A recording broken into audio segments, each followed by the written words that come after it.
I was very surprised. In fact, when I received the email, I had to ask my husband whether maybe it was a scam. We are going to be in this for the long run. Whether it's where you live, where you work, your past history of low income and poor health, you're going to suffer. It doesn't need to be an endless lockdown. You are giving advice to UK government. Do you think they are doing a great job? No, I wish I could say yes. But one thing that they are doing very well is the vaccination. They now need to share vaccinations with the rest of the world. Wake up and the day's all the same as all the other days. Have a plan for every day. Thinking about other people. How can we help others? Uluslararası Araştırma Ödülleri Jüri Özel Ödüllü'nün COVID-19 ile ilgili bilimsel kurullardaki liderliği nedeniyle Profesör Suzan Michie'ye verilmesine karar verilmiştir.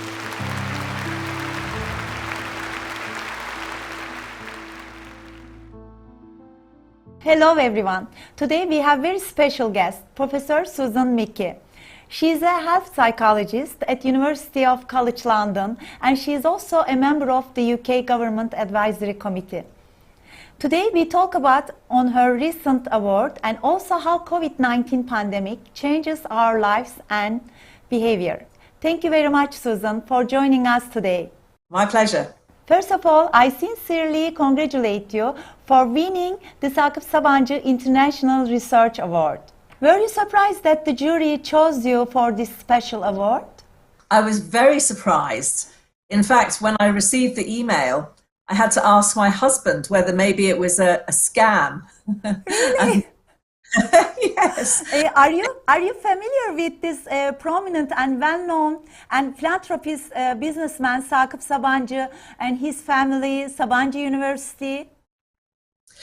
I wasn't previously, but having received the award, I obviously looked up quite a lot of information on the website, on Wikipedia, and found out about the huge number of good things that have been done.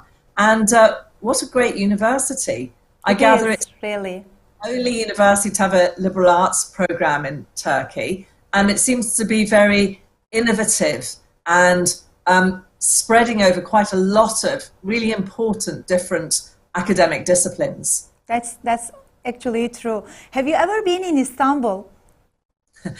I did come to Istanbul when I was about 18. Did? Yeah. So since I'm 65 now, that was quite a long time ago. I was on holiday with student friends, and we spent some days in Istanbul, and then we went down to Gudendasi and then went to some of the Greek islands. Oh, nice vacation time. You are a very well-known scientist, and your study about behavioral change played an important role while we are in such a deadly pandemic situation. Is it ever possible such a thing? I mean, changing one's behavior permanently? Well, it is possible to change behavior permanently and to do this across the whole population. So I can take examples from my country. I think some of them may or may not resonate with you, but certainly one of the behaviors that changed since I was young is wearing seatbelts in cars. Now, this has saved a lot of lives, thousands of lives, globally, millions of lives. At the time, there was a big debate. People were not happy about it. They thought it was an infringement on their liberty. They thought it would be too uncomfortable. And so the debate went on. But the government did two things. It had legislation, so you would be fined, but it preceded the legislation, this enforcement, by many months of mass media campaigns to explain what the benefits would be from it, to address people's concerns. And so bringing these two interventions together, the kind of coercion, if you like, the law and the fining, along with the persuasive communication was very effective. And now hardly anybody wouldn't wear a seatbelt in the UK. Yeah. Example is when I was a child, myself, all my friends, all my family, we always washed our hands before sitting down to eat. So my children, my grandchildren, they don't routinely do this. Now, if we've had a population-wide behaviour, and we have it in other countries, then we can bring it back into play. On the flip side of that, a behaviour that has been adopted really in quite a widespread way in the UK that wasn't there when I was a child is picking up dog poo in parks and on the streets. So this didn't happen at all. And now there's lots of places where you get little bags for free. And now I would say, I don't know, I can't talk for the whole of the UK, but in my part of London, 95% plus of people would do that now. So, Susan, how long do you think it will take us to change our attitudes? I can't say we will. It will depend on many things. As I said, explained with the seatbelt use, or another really effective population-wide campaign in this country has been with smoking cessation, where we have many different kinds of interventions happening at the same time. Then you can begin to drive behaviours down. But behaviours don't change usually on their own. You know, it does need some help from government. It does need some help from authorities. So we would need to have, well, there's a model of behaviour, which is for behaviour to occur, you need to have the capability, the opportunity and the motivation. So people need to be given the knowledge about why it's a good thing to do certain behaviours. They need to be persuaded, they need to believe, not only know it in their head, but believe it in their heart that they want to do this. And also need to develop new routines and habits to support it. But then also some behaviours really need to be helped with the environment. This is actually the model that you developed, right? Well, what I did was just to bring things together that people had brought together before. And in fact, after myself and Robert West, my husband, developed this model, we saw that, or a colleague pointed out, that many decades ago, a group of very well-known theorists got together, identified the same three factors as a minimum condition for change, but had just them as a list, hadn't put them together in a sort of interacting system, which is, I think, the contribution that we made. And we also did two things. One was elaborate them. So within capability and opportunity and motivation, there's lots of subsets to this, but also linked it to a framework that would guide the interventions and the policies that are likely to be effective given a particular behaviour in a particular context. It seems like there is no end to this pandemic. How are we going to deal with it? Right now in Turkey, we are in another lockdown situation. Do you think such lockdown strategies are working?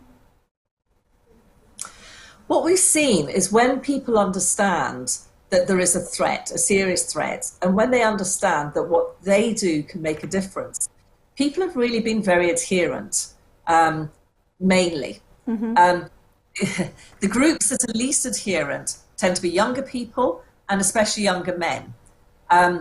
Partly this is because younger people are more active, being with their peer group, their friends are really important. Developing relationships at that time in your life is important.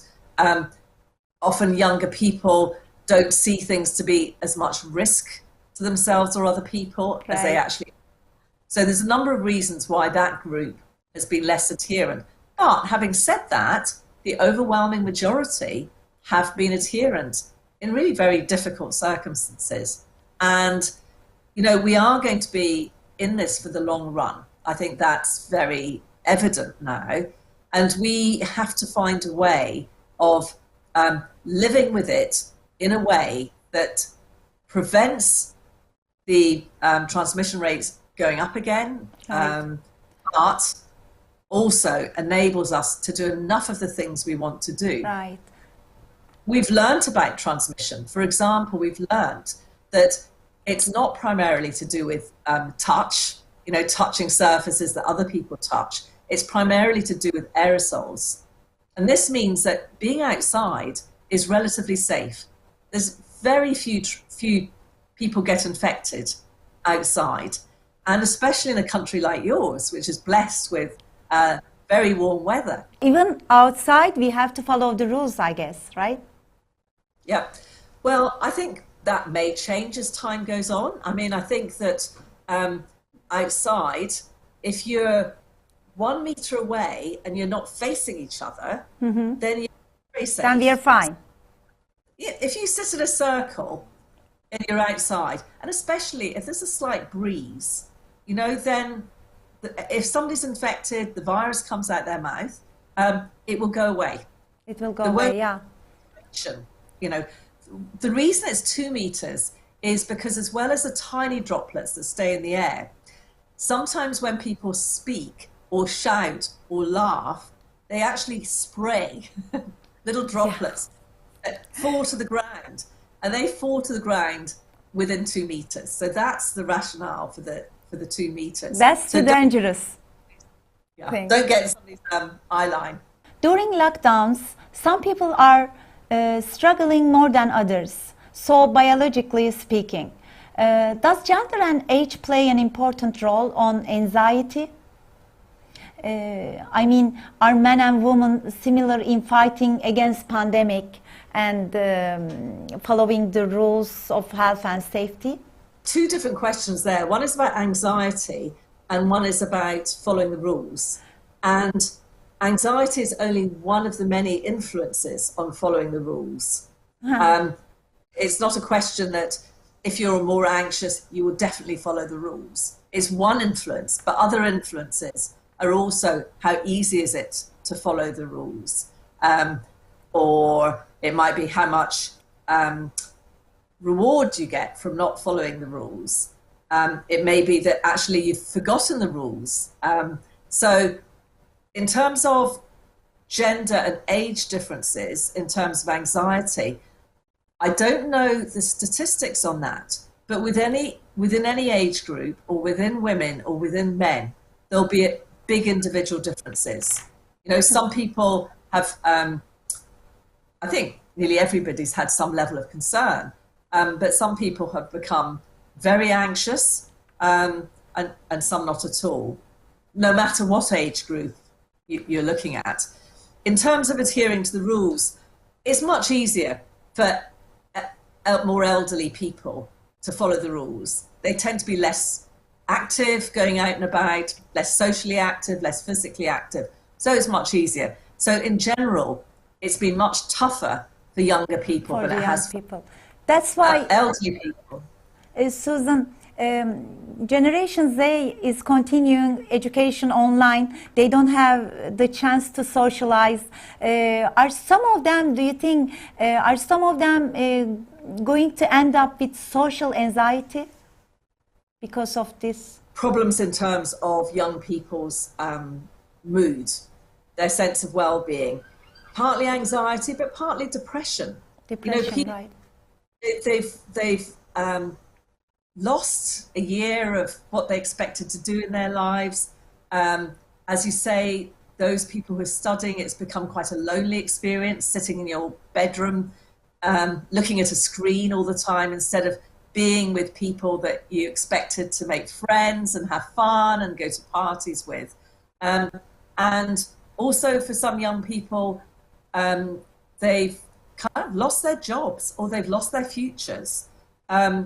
And so that's been a real problem. So in terms of an emotional hit, younger people have suffered more than older people. But another real, you've asked me about young and old, you've asked me about men and women, but a big difference is between people on low incomes, disadvantaged situations, and those who are more relatively wealthy. I have that question also. Yes. Once you said that we may be in the same storm, but we are in the different boats. Could you tell us more about those different boats? Yeah, definitely. Well, first of all, the virus causes more harm to people who are living in overcrowded, multi-generational households, because people are closer together, people are looking after each other across generations, and so it's been a real problem where young people may be bringing the virus into the house not knowing because they have no symptoms. The older people are suffering as a result. Secondly, people are working in conditions that aren't safe, precarious, unsafe working conditions. There's more associated with low income than it is for a journalist or for an academic. Those people are more likely to be infected. People who are looking after us, those people who are doing health and social care, those people who are in retail, running shops, those people who are taking our rubbish away, those people who are doing deliveries, all of these people who are public facing, they are more exposed to the virus. They are more likely to get it. And then also people who have other health conditions are more likely to be harmed by becoming infected. They're more likely to be infected and then they're more likely to be harmed. And people who've been brought up in poverty are more likely to have other health conditions. And so whether it's where you live, where you work, your past history of low income and poor health, you're going to suffer. And then on top of that, some government policies have exacerbated these inequalities more. Some government policies haven't paid enough attention to putting more resources into the poorer parts of society. And there's in some ways, become greater divisions in terms of people who can work at home. Right. Who have access. Right. I mean, some people don't have the luxury to stay at home. They don't have enough savings to support themselves economically. Some governments don't give enough support to their citizens. So, what would you suggest? Which steps should be taken right now? Big steps, absolutely big steps. Right. But the right steps. So one thing we know that is absolutely key to getting out of a pandemic and staying out of the pandemic is the test, trace and isolate system. It's called different things in different countries, but basically you test people if they have symptoms or if they've been in touch with somebody who might be infected. Infected, right. Anybody who is known to be infected, you find out who they've been in contact with, and you trace those people, you offer them testing, and then anybody who tests positive or who's got symptoms should isolate away from other people. But this requires resources to support it. And those countries in the world that are doing best in terms of managing the pandemic and also doing best in terms of their economies are those that have very good test, trace and isolate systems. And what does that mean? It means that they, if they do have testing, that's rapidly done. It means that people on foot are tracing, knocking on doors to find out who has been in touch with whom. It's done locally by people who know communities. And with isolation, people are paid to stay at home. They're paid a percentage of their salary so they can afford to stay at home. And in many parts of the country, they're offered alternative accommodation if they can't stay at home. And or they can't isolate at home because most people don't have a spare ensuite bathroom where somebody can go and isolate. And even relatively poor countries like Vietnam in Southeast Asia or Kerala in India or Uruguay in Latin America, these countries are doing this test, trace and isolate really well. And some of the other more wealthy countries should learn from them. That's really important, yeah. What about, this consumer behavior? It can be said that the fogginess experienced in the global market also have an effect on consumers' perception. Has our consumer behavior changed in the lockdown? It has. Again, I can talk about the UK, and you can tell me whether this is true of Turkey also. Yeah. Mm-hmm. In the UK, people have ordered online, obviously, much more than going into shops, partly because sometimes it's not possible because it's a lockdown, sometimes because people don't want to put themselves at risk of going into shops. People are also buying locally much more from local grocers, local shops in their communities, rather than going into the centre of the city and going into the big shops, which has been good for the economies of the local communities. People have also been cooking at home much more, making their own food much more, rather than going out for the same reason as not going out to shops. So more cooking at home, more buying locally, more buying online. We see that this is like endless situation. It doesn't need to be. It doesn't need to be an endless lockdown. Many countries in the world are not doing this. Many countries have suppressed the pandemic and have kept it low over many, many, many months. We're talking about New Zealand, Australia, China, Singapore, Taiwan, South Korea, Vietnam, Uruguay I mentioned, Kerala and India. We've got Norway and Finland, in Europe. So there are countries who have managed to get the transmission levels right down and then have kept it down because they have a good test, trace and isolate system. So as soon as any little outbreak happens, they do a very localized lockdown. So for example, in Melbourne, in Australia, about a month ago, I think there was something like 13 cases in Melbourne. They locked the city down for 10 days. And that was it. They were able to open up again. You are giving advice to UK government. Do you think they are doing great job? No, I wish I could say yes. But one thing that they are doing very well is the vaccination rollout. Vaccination, yes. Yeah. They now need to share vaccinations with the rest of the world. We have more than we need. We should be sharing them. So that's one thing so far we've done well.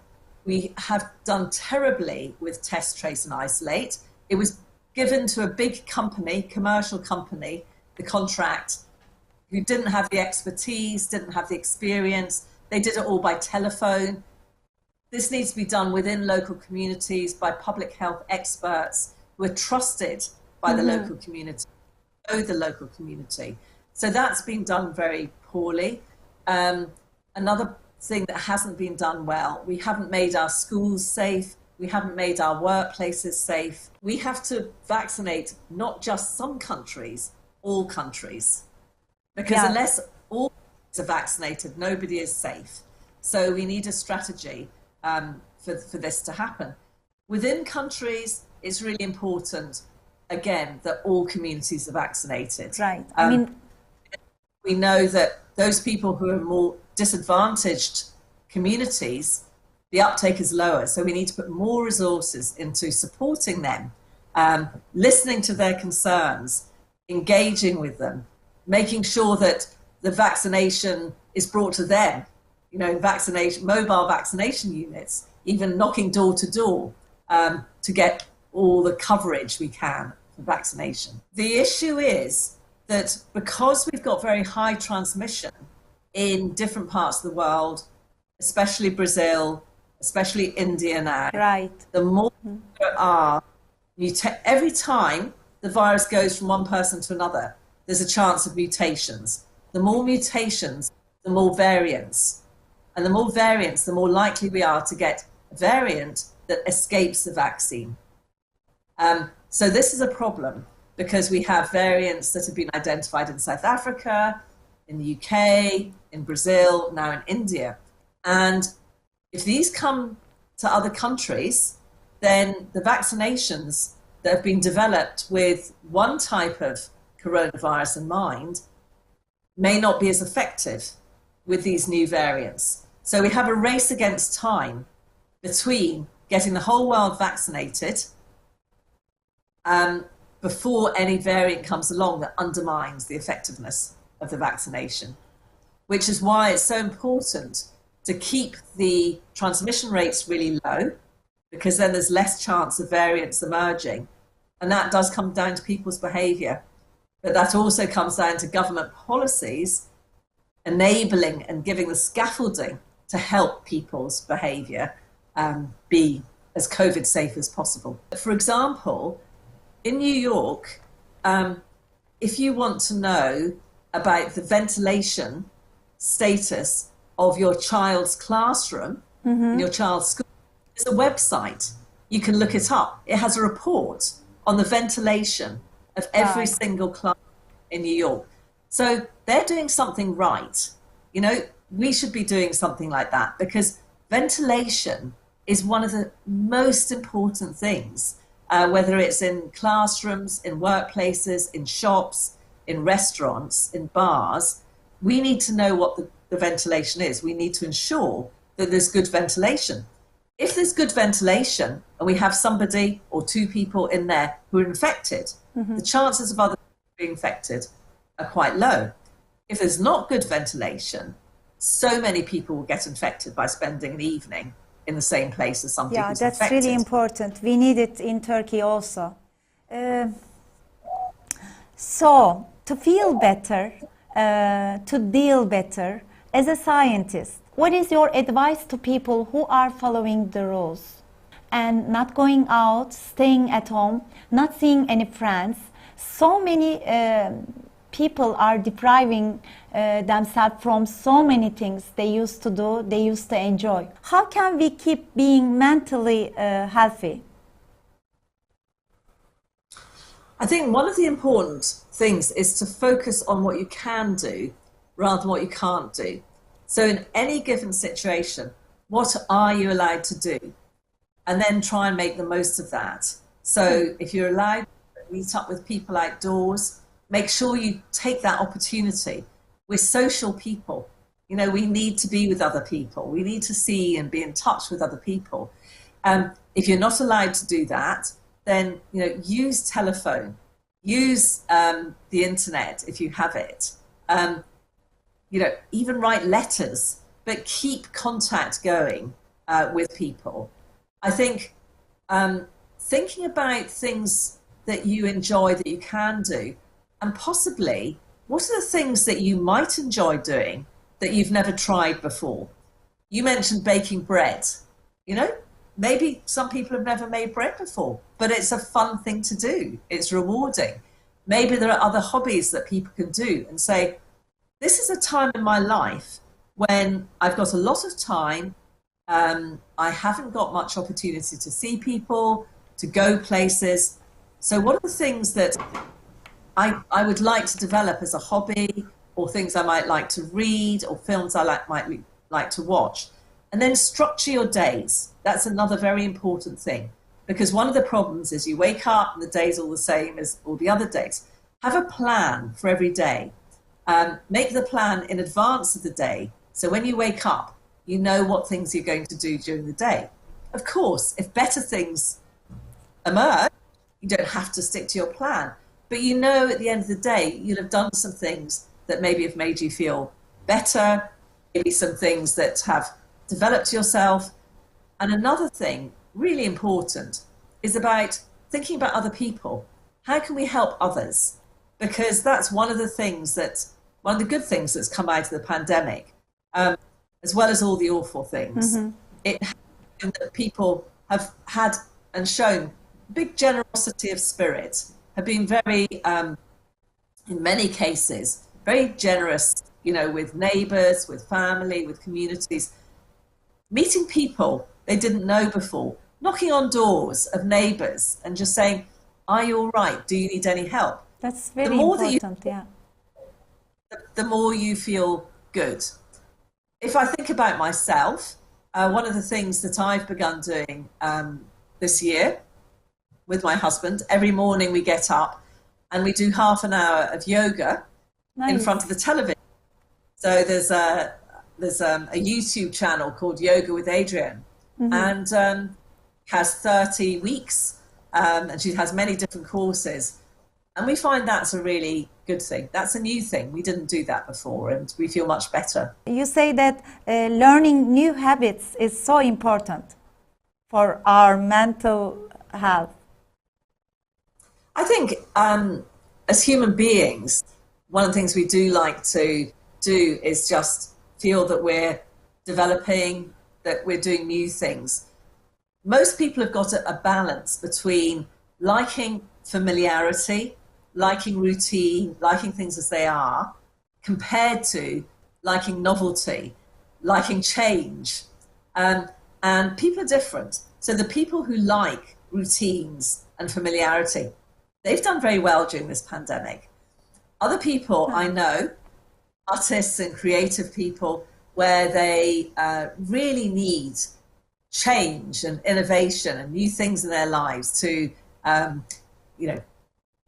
just get them going, make them feel good, struggled. But again, people have been very resourceful in thinking, okay, I can't do the things I used to do. What can I do within these situations that can substitute for what I used to do? That's so important. Is really important to reach out to other people when you're not feeling good. If you are feeling down, if you are feeling miserable, if you are feeling anxious, don't have to bear this. Phone somebody up, get in touch with somebody, talk to somebody. And I'd give this message especially to men. Women are much better at expressing their emotions, are much better at, I think, mutual support, are used to, sharing experiences. Right. It's all right to feel miserable, on a particular day. Men often find it more difficult, but men also benefit from talking to other people. So I think that's a real important message is if you're not feeling good, find somebody to talk to. It doesn't matter who it is, but talk. This is really great advice. Thank you very much. It was a great talk. Thank you being with us today. My pleasure. It's been really enjoyable talking with you. I hope to come to Turkey. I hope to come to Istanbul. I hope to visit the Sabancı University, and I also hope to meet you when I'm over there. Yeah, I hope so too. Thank you so much.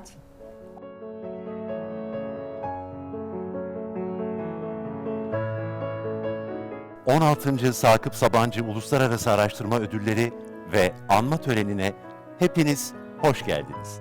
Sakıp Sabancı'yı vasiyet ettiği gibi sosyal bilimler dalında uluslararası araştırma ödülleriyle anmayı sürdürüyoruz. Sakıp Sabancı Uluslararası Araştırma Ödüllü'nün bu yılki konusu korona sonrası dünya ve Türkiye. Pandemilerin sosyal, psikolojik ve siyasi etkileri olarak belirlendi.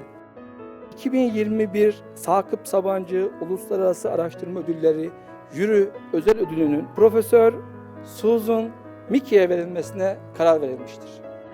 Hiçbir kimse ve hükümet kendi başına korunamaz. Birbirimizi koruyarak kendimizi koruyabiliriz.